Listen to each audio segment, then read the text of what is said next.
What's up, guys? In today's video I will be trying to fix that. I'm gonna try to sand it and re-clear it, and we'll see how it goes.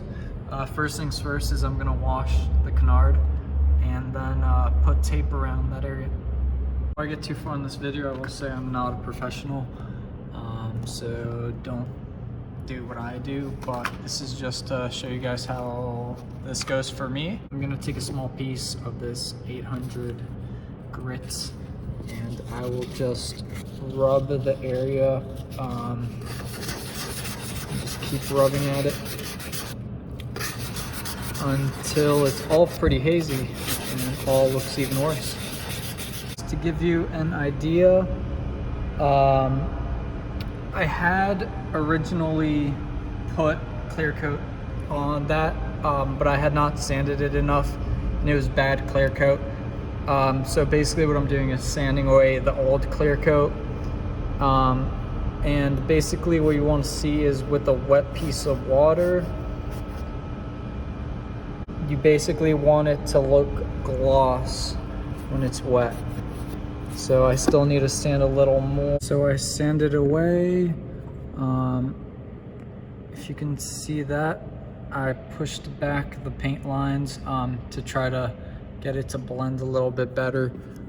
So what I'm doing now is I'm dipping the 800 grit sandpaper in water, and I'm trying to even it out a little bit better. As I'm back after a little bit of sanding, so I'm gonna wipe this out. Yeah, it looks way more uniform. So now I'm gonna wet the fabric and rub it in, see how it looks. Yep, looks basically gloss when it's wet. For some reason the circle is still there, but I don't want to eat too much away at that natural or whatever came on it when I bought it new. So basically I have this clear coat, spray a little bit. First coat is very, very light. That's it. It's literally it.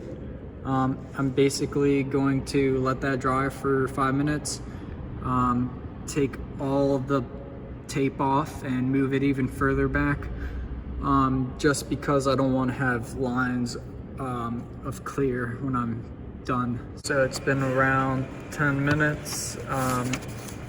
You can see where the painted lines are. I'm just gonna scrub a dub and get those lines off with my fingernail. If you are a professional, yes, I know this channel is about bad financial decisions.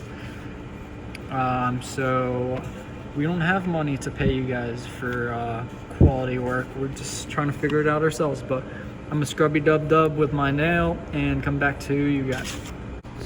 All right, guys, well, the fingernail trick worked pretty damn well. So basically that's how it is right now. This is gonna be coat number 2.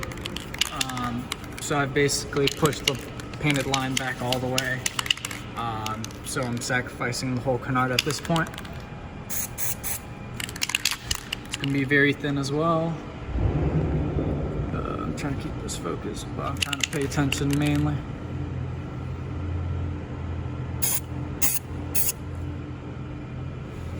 All right, I'll see what that does in about 5 minutes and get back with you guys, but that's basically it for now. Patience is key with these thin coats. Also, guys, the method I am using is not for big rock chips. You will not fill it in with clear. All right, guys, it's been a full 10 minutes. I wanted it to dry extra for this before this last coat.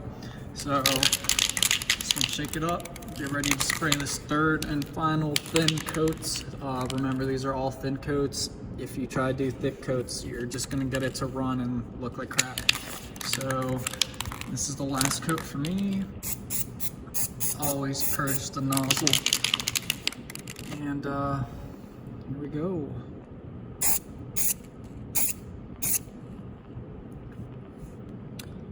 All right, I think that's all I'm gonna do. So, all right guys, it's been a full 10 minutes on the very last coat, and I think that looks pretty amazing. If you get the right angle, sure, you can see that bubble I was talking about that I just couldn't sand out. But dead straight on, I mean, you don't even see it. I was mainly just trying to get rid of the hazy white spot from the beginning of the video, and it definitely did that. So, and don't forget the painter's tape apparently on the bottom that was left over, because then you'll look dumb. Back, it's been a full day. As you can see, the clear is a little hazy when you first spray it on. So what I'm gonna do is use the scratch and swirl remover and then a polished sealant. If it's still hazy, I'm gonna use a harsher cutting compound. Done with the cutting compound. It's still hazy, so what I'm gonna do is use the deeper cutting compound. Take a dab of the cutting polish, put it on there, and then just swirl away. I'm not going to sugarcoat it, and this is not a how-to video, but as you can see, it's starting to eat away at the clear. I'm just gonna keep polishing it, see what happens.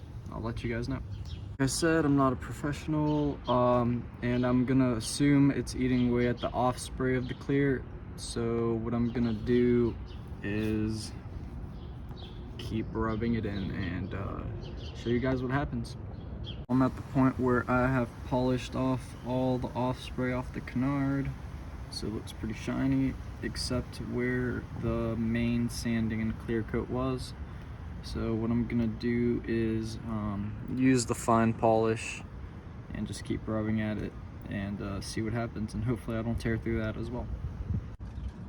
So basically what I'm doing is I'm using the thinner cutting compound and putting a little bit on this and just going back and forth, a little bit of pressure, and when it starts feeling hot, then I stop and wipe it off and look at it, and then I look at how the orange peel is, and if it's still bad, then I'll do it again. Alright guys, so I've been polishing away for a while now. What I've found out is that circle is where the epoxy goes to the clear coat. So carbon fiber pieces are epoxied, so there's no way to get rid of that part for me personally unless I basically sanded away the whole epoxy of the piece.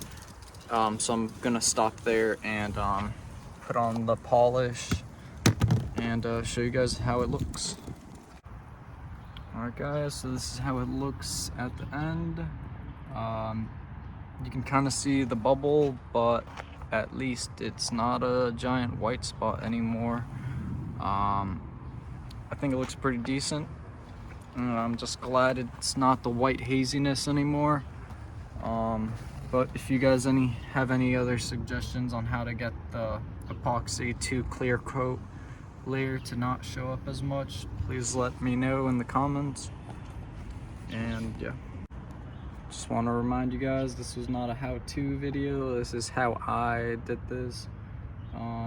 So do it at your own risk. But yeah, hope you enjoyed watching me destroy stuff / make it slightly better, and let me know how to make this better down in the comments below. Thank you.